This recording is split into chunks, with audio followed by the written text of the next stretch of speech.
On the morning of June 22nd, 1918, a tragedy struck the Hagenbeck-Wallace Circus near Hammond, Indiana. As the circus performers and crew slept soundly in their train cars, an empty troop train plowed into the rear of the circus train at full speed. The impact was disastrous, resulting in the deaths of 86 people and injuries to over 127 others. This devastating event, known as the Hammond Circus train wreck, remains one of the deadliest train accidents in U.S. history and the worst circus-related accident to date. A monument to this tragedy was erected called Showmen's Rest.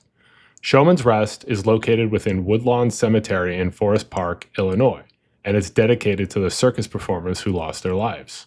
This special section of the cemetery is marked by a cluster of elephant statues, their trunks lowered in a gesture of mourning, standing guard over the graves of over 60 members of the Hagenbeck-Wallace Circus who tragically perished in the horrific train wreck. Showmen's Rest is known to be a hotbed of paranormal activity, including ghost sightings and people hearing strange sounds, like circus sounds. Let's look into this phenomena. Let's get spooky.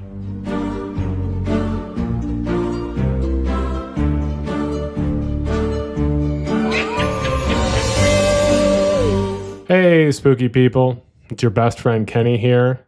And before we get started with today's story, let's make sure that you are subscribed to this YouTube channel, The Spooky Lawyer. Today we're going to dive into the history and lore of Showmen's Rest at the Woodlawn Cemetery in Illinois, as well as the tragic train wreck that this area commemorates. The Hagenbeck-Wallace Circus was a prominent name in the American entertainment industry during the early 20th century. It was formed in 1907 through the merger of the Carl Hagenbeck's Trained Animal Show and Benjamin Wallace's Great Wallace Show.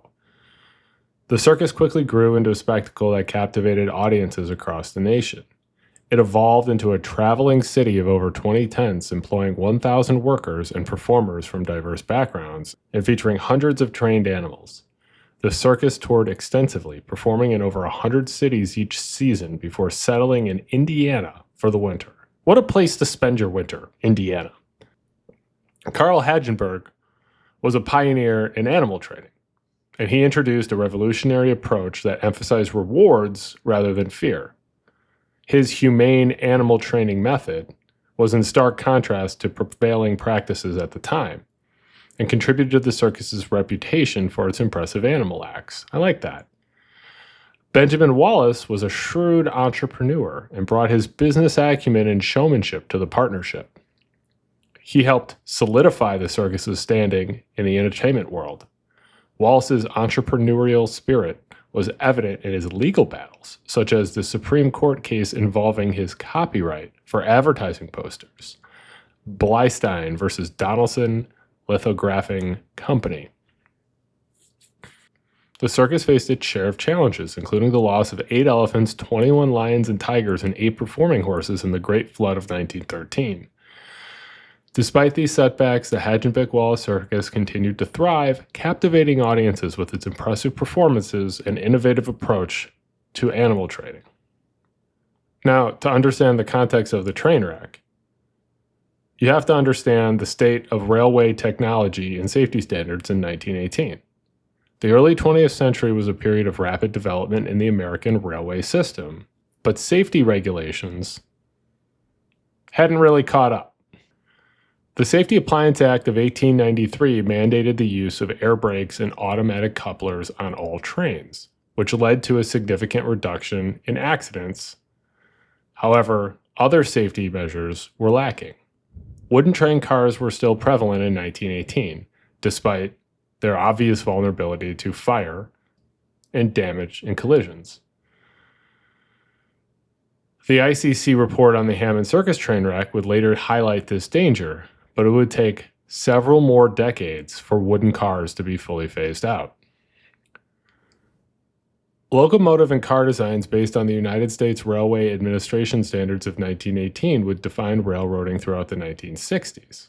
However, the adoption of these standards and the implementation of comprehensive safety measures were gradual processes, and were hindered by various factors, including economic constraints, political problems, and resistance to change within the industry. The standardization of time zones in 1918 also played a role in railway operations. The adoption of standard time helped improve scheduling and coordination, but it also placed increased pressure on train crews to adhere to strict timelines, potentially contributing to fatigue and human error. Early in the morning of June 22, 1918, the Hagenbeck-Wallace Circus train was en route to Hammond, Indiana, after completing a successful run of shows in Michigan City. The train was composed of two segments. The first segment was carrying the animals and the workmen, and it had already reached its destination without incident. Whew, at least the animals were okay. The second segment was carrying the majority of the circus performers and crew, and was composed of wooden cars lit by oil lamps. Around 4 a.m., the second train was forced to stop near Ivanhoe, Indiana, to address an overheated wheel bearing box. While the engineers worked on the mechanical issue, the performers slept, unaware of what was going to happen. The last 5 cars of the train were left on the main track, and warning lights were activated to alert oncoming trains. Meanwhile, an empty troop train, also consisting of 2 segments, was speeding down the same track. The troop train was carrying soldiers to the East Coast for deployment to the war front in Europe. The ongoing war may have contributed to fatigue and pressure on the troop train engineer Alonzo Sargent, potentially playing a role in the events that unfolded. The first segment of the troop train collided with the rear of the circus train. The second segment of the troop train was stopped east of the wreck just 10 minutes or so after it happened. There were no injuries reported on the troop train, and while it's often reported that Sargent fell asleep at the throttle, but there also have been suggestions that he was aware of the impending crash but did nothing to stop it. This raised the question about the sergeant's actions and potential culpability, suggesting that factors beyond mere fatigue may have contributed to the accident. The troop train, with its steel Pullman cars, smashed into the wooden circus coaches at speeds between 25 and 60 miles per hour, and the impact of the collision was devastating. The wooden circus cars were no match for the steel Pullman cars, and they splintered upon impact. The force of the crash threw passengers from their beds, and the wreckage quickly caught fire, fueled by the oil lamps and the wooden construction of the cars. An inferno ensued, engulfing the wreckage, and made it nearly impossible to identify many of the victims. The scene that had unfolded in the aftermath of the wreck was unimaginable, full of chaos and devastation. The collision had claimed the lives of 86 people, including performers, crew members, and support staff. Many of the victims were burned beyond recognition, adding to the difficulty of identifying the deceased. Among those lost were renowned performers like Arthur Dierks and Max Niertzburn of the Great Dierks Brothers, a strongman act, and Jenny Ward Todd of the Flying Wards. The investigation into the cause of the wreck focused on the actions of the troop train engineer Alonzo Sargent. The Interstate Commerce Commission, the ICC, report concluded that Sargent's fatigue and failure to heed warning signs were primarily causes of the accident. The report also highlighted the dangers of using older wooden cars, which were more susceptible to fire in the event of a collision, which is obvious. Sargent and his fireman, Gustave Klaus, were charged with criminal negligence in Lake County, Indiana. However, the trial ended in a mistrial due to a deadlocked jury, and the prosecution decided not to pursue a retrial. The Showmen's League of America, in the aftermath of the tragedy, provided burial plots for the victims at Showmen's Rest in Woodlawn Cemetery near Chicago. The active support from the circus community provided some solace to the grieving families and highlighted the strong bonds within the industry. The Showmen's League of America had purchased these plots only months before the wreck. Despite the immense loss and the toll of the wreck, the Hagenbeck-Wallace Circus demonstrated resilience. With the support of neighboring towns and other circuses, they managed to resume their tour after only 2 missed performances. Some might call this dedication to their craft or commitment to their audiences. Some might call this disrespectful of its workers. I'll let you decide. The phrase "the show must go on" has deep roots in circus culture. reflecting the determination of performers to overcome adversity and continue entertaining their audiences. Despite the devastating loss and the emotional trauma, the circus persevered and carried on its legacy of entertainment. The Hammond Circus train wreck changed the history of the circus and the American railway system forever. The tragedy served as a stark reminder of the importance of railway safety and the need for improved regulations. While the ICC report highlighted the dangers of wooden train cars, it wasn't until 1960 that these cars were finally phased out and they were forced to be replaced with steel cars. This delay in implementing safety measures raises questions about the priorities of the railway industry and the effectiveness of regulatory oversight in the early 20th century. As with everything, money is king. It cost money to replace those cars, and the industry didn't want to spend that money despite the safety issues with its employees. The wreck also had an impact on the lives of the survivors and the families of the victims. Joseph Dierks, a surviving member of the great Dierks brothers, suffered a skull fracture, multiple fractures to his jaw and leg, and temporary paralysis. He went on to marry his nurse, Marie Jones, and they had 5 sons together. However, the trauma of the event left a lasting impact on him, and he never spoke of the wreck again. Despite receiving free burial plots to the victims of the train wreck in the Woodlawn Cemetery, many of the bodies were burned beyond recognition and made identification impossible. As a result, many of the graves are marked simply as unknown male or unknown female, while others bear only the nicknames by which the performers were known, such as Baldy or Smiley.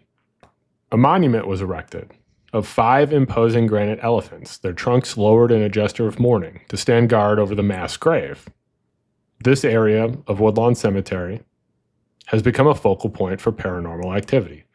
Visitors and paranormal investigators have reported a variety of unexplained phenomena, from disembodied sounds and eerie apparitions to chilling cold spots and unsettling feelings of being watched.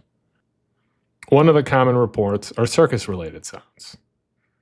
Another one of the most common reports is the sound of phantom elephants trumpeting in the night. However, as you'll recall, there were no evidence that were harmed in the train that crashed. However, some suggest the sounds could be attributed to the nearby Brookfield Zoo, which housed elephants at the time. Could the echoes of these animals carried by the wind be mistaken for ghostly trumpeting? Or is it some sort of supernatural explanation? You tell me. Visitors claim to hear circus music, laughter, and the faint murmur of conversations, as if spectral performers are still putting on a show for an unseen audience. Others describe the feelings of sudden drops in temperature, the telltale sign of ghostly presence, while others reported seeing ghosts, shadowy figures that flit among the tombstones or linger near the elephant statues. There are numerous eyewitness accounts for the paranormal activity at Showmen's Rest. For example, one visitor described feeling the ground shake beneath their feet as if elephants were walking nearby. Despite, obviously, there were no elephants walking nearby. Some suggest that this is residual energy from the past, or a manifestation of the unseen energies that are said to inhabit Showmen's Rest. Another visitor recounted hearing the distinct sound of a haunting melody, which seemed to come from the very air itself. Now, the question is this, the power of suggestion, where being in an area that is circus themed makes people seem to think that they are hearing circus music? Being around these giant elephant statues, is that making people think that they are hearing and feeling elephants? I think that's most likely. There haven't been any large-scale paranormal investigations at Showmen's Rest, just anecdotal evidence and eyewitness accounts that suggest that something unusual is happening here. The numerous reports of these strange occurrences, as well as the tragic history of the site, have made Showmen's Rest a popular destination for ghost hunters and people who like spooky things, like you and me. There is an annual Memorial Day service held at Showmen's Rest in order to underscore the cultural significance of the site. Here, the circus community comes together to honor their fallen comrades and celebrate the spirit of the circus. The tradition highlights the sense of community and camaraderie that exists within the circus world. So, what do you think? Is this area haunted? Have you been there? Have you checked it out? Do you have any spooky stories of Showman's Rest? Do you think maybe it's the power of suggestion that causes people to have these experiences in this area? Or do you think something paranormal is going on? Let me know in the comments. Make sure that you are following me on Blue Sky and TikTok if TikTok is still around when you watch this. My username is akbruce. Make sure you follow me on Twitter. My username is akbruce there as well. If there is a spooky or disturbing story you would like me to cover, please send me an email, thespookylawyer@gmail.com. I appreciate you watching my videos. I appreciate your support. Remember to stay spooky.